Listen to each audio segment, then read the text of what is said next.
Kita baru saja menyelesaikan sholat.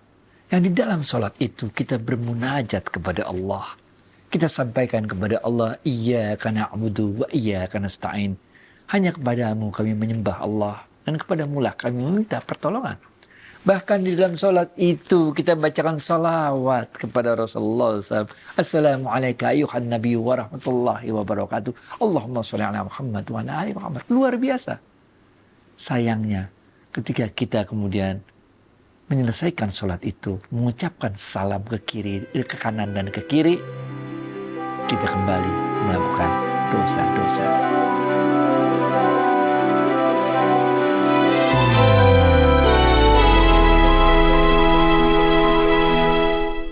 Assalamualaikum warahmatullahi wabarakatuh. Sahabat Smart Skill School, semoga kita semua selalu dalam lindungan Allah Subhanahu wa Ta'ala. Amin. Sahabat, terima kasih atas semua doa bagi Ustadz dan kami di Smart Skill School. Kami pun turut mendoakan sahabat sekalian dimanapun Anda berada. Yuk kita sapa Ustadz kita, Ustadz Adi Warman Azwar Karim. Ustadz, Assalamualaikum, apa kabar? Waalaikumsalam warahmatullahi wabarakatuh. Sehat, berkah, bahagia ya Allah, amin. Amin, Alhamdulillah. Ustadz, saya kutip dari Al-Baqarah ayat 110 yang mengatakan, dan dirikanlah sholat dan tunaikanlah zakat. Kita masih sering telat sholat, bahkan terus kutipan surat Al-Ma'un yang berkata, celakalah orang-orang yang mengerjakan sholat. Apa itu artinya? Artinya, apabila mereka tidak bersungguh-sungguh kan Ustadz, hanya hafalan dan kewajiban semata. Nah, ada sahabat yang bertanya langsung kepada saya, setelah episode lalu tentang bersungguh-sungguh, jadi bagaimana kita nih supaya bisa bersungguh-sungguh nih Ustadz? Apa kriterianya? Baik. Kalau kita lihat di dalam Al-Quran itu banyak sekali bertaburan ayat yang diulang-ulang terus. Gabungan antara dua perintah yang disampaikan oleh Allah kepada kita. Aqimus shalah wa atuz zakah. Dirikanlah sholat dan tunaikanlah zakat. Berulang kali. Dan selalu beriringan. Aqimus shalah wa atuz zakah. Aqimus shalah wa atuz zakah. Sebenarnya kalau dalam ilmu tasawuf, ini diartikan, dimaknai, difahami bahwa kita itu aqimus shalah ini menggambarkan tugas kita sebagai abadullah. Bagaimana kita harus menjaga hablum minallah kepada Allah melalui sarana sholat. Dengan sholatlah kita mengakui semua kelemahan kita. Dengan sholatlah kita mengakui Allahus Samad. Dengan sholatlah kita menyampaikan munajat kita, iyyaka na'budu wa iyyaka nasta'in. Dengan perantaraan dengan sholat juga lah kita sampaikan Assalamualaikum ayuhan nabiyyu wa rahmatullahi wa barakatuh. Allahumma sholli ala Muhammad wa ala ali Muhammad. Ini menunjukkan bagaimana ketidakberdayaan kita sebagai makhluk, kecuali la haula wala quwwata illa billahil aliyil azim. Kecuali Allah memberikan kita daya, kecuali Allah memberikan kita kekuatan, maka kita berdaya, kita kuat. Tanpa Allah kita nggak ada apa-apanya. Dunia ini terlalu rumit untuk bisa kita pahami, terlalu rumit untuk bisa kita atur-atur, bingung, benar gak?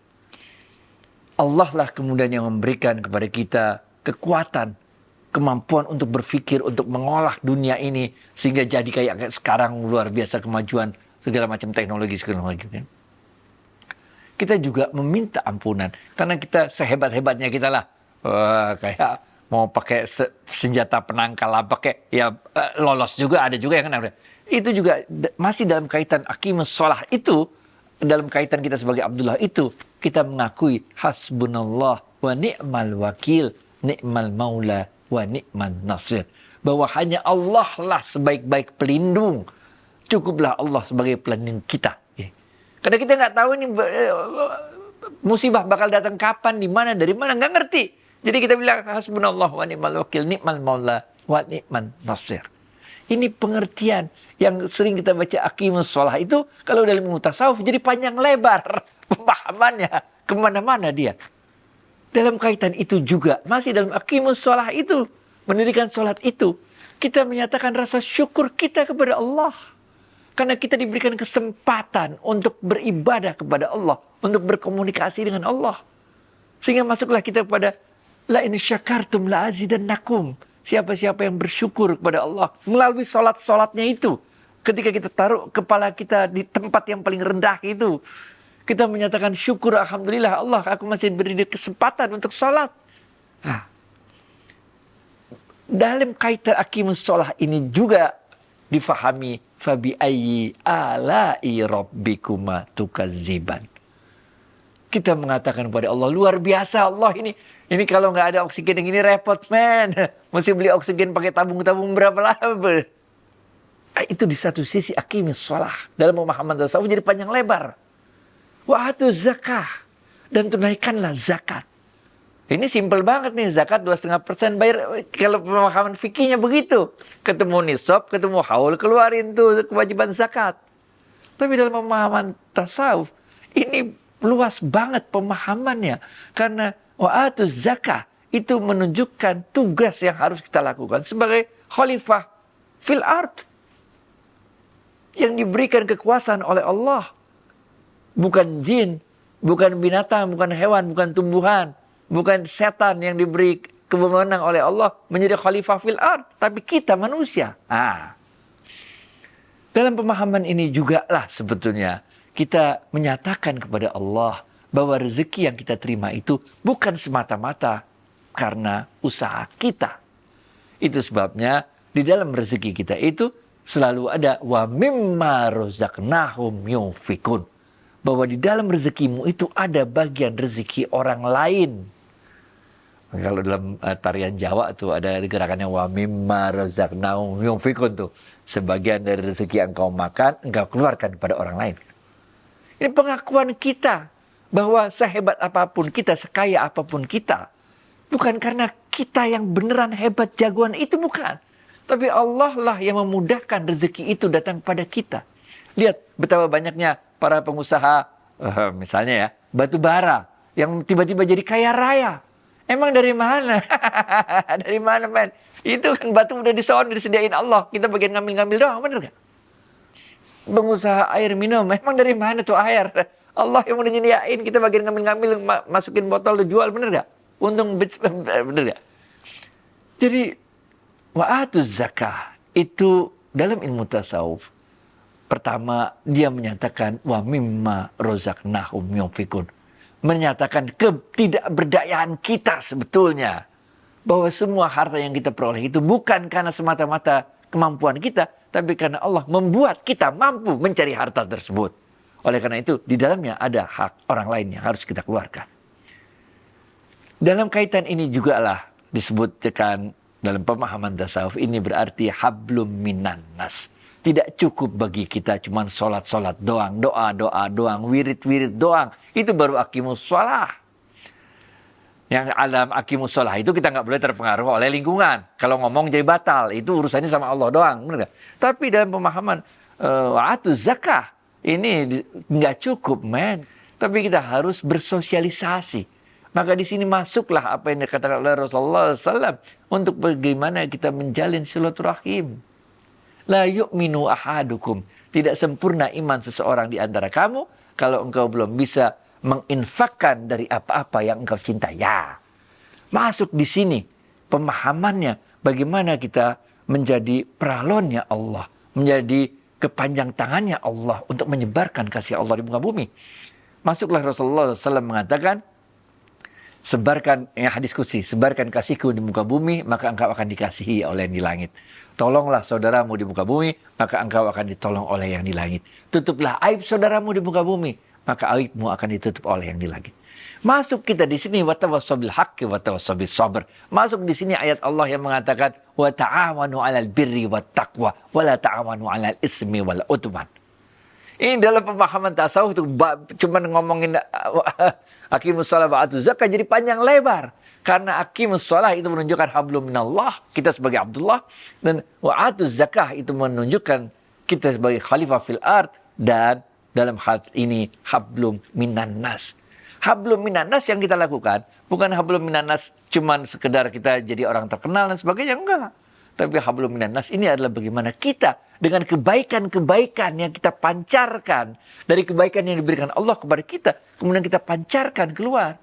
Ini dimaksud untuk mengetuk hati orang sehingga orang-orang itu terketuk hatinya mendapat hidayah, sehingga orang-orang yang tadinya bergelimang dengan maksiat kemudian dia akan meninggalkan maksiat itu, melakukan berbagai kebaikan. Inilah yang disebutkan oleh Allah, innal hasanat yuzhibna sayyiat. Sungguh kebaikan-kebaikan yang engkau lakukan setelah engkau melakukan maksiat itu akan menghapuskan keburukan-keburukan dari maksiat yang kita lakukan.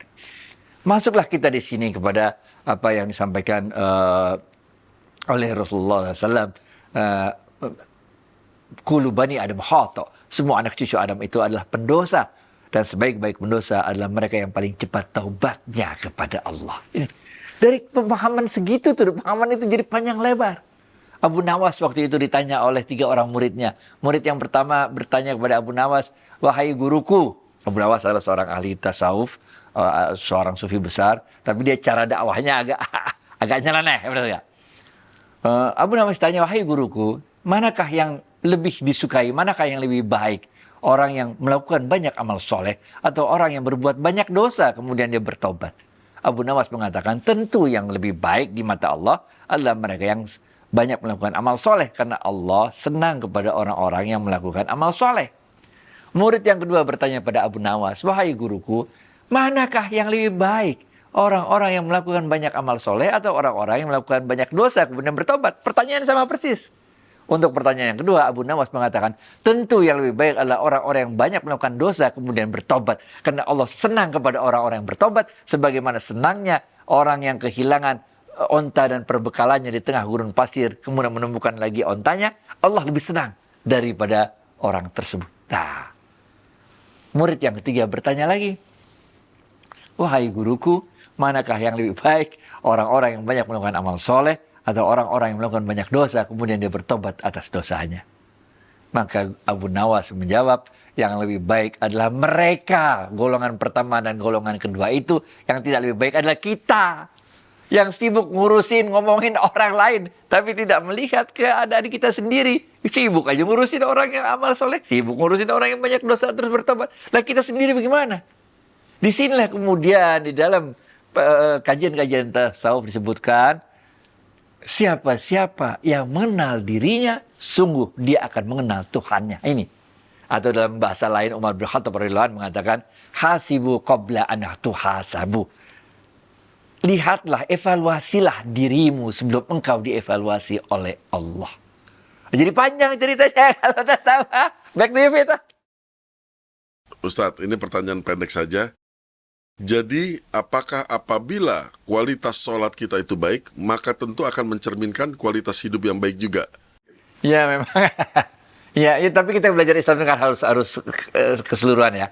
Memang kalau kita lagi bahas bab yang satu, aqimus shalah, tentu itu yang kita ucapkan. Sebagai pendakwah, sebagai guru, tentu kita akan ucapkan, perbaiki sholatmu, maka hidupmu akan baik. Gitu kira-kira. Pokoknya perbaikin dulu sholat dah. Kalau sholat udah beres, yang lain ikutan beres gitu. Itu kalau kita lagi bahas tentang aqimus shalah. Iya, betul. Banyak kisah-kisah tasawuf juga yang menceritakan bagaimana kualitas sholat itu akan menentukan kedekatan kita dengan Allah. Dan kalau kita udah dekat sama Allah, berarti itu pertolongan Allah sangat dekat sama kita. Kita menjadi orang yang redha atas segala ketetapan Allah atas diri kita. Dan juga kita menjadi orang yang diridhai oleh Allah. Iya, itu, iya. Tapi ayat ini tadi kita bahas sudah dari awal, bahwa ini selalu berkaitan. Aqimus shalah wa atuz zakah. Aqimus shalah wa atuz zakah. Aqimus shalah wa atuz zakah. Artinya, nggak cukup kita cuma memperbaiki kualitas sholat kita tanpa kita memperbaiki hubungan yang baik sesama manusia. Nggak cukup, men. Nggak cukup kita cuma sholat khusyuk nangis, tahajud nangis. Nggak cukup. Rasulullah SAW mengatakan, waktu itu ada seorang sahabat yang pokoknya sholat terus, sehingga orang-orang luar biasa memujinya. Kemudian Rasulullah SAW mengatakan, kalau dia sholat terus, siapa yang ngasih makan dong?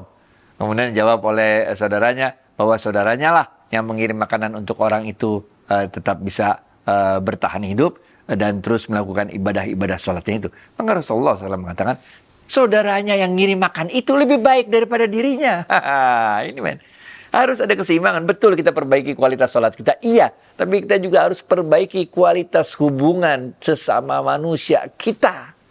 Yang dalam memperbaiki kualitas hubungan sesama manusia kita ini terkandung di dalamnya tadi hal-hal bagaimana kita harus ikhtiar mencari rezeki kita. Bukan karena kita mau kaya, bukan. Tapi karena kita menjalankan perintah Allah. Disuruh Allah begitu lu jalanin dah, benar gak? Karena itu akan mendatangkan keberkahan pada diri kita. Itu akan memberikan contoh teladan kepada orang-orang sekitar kita.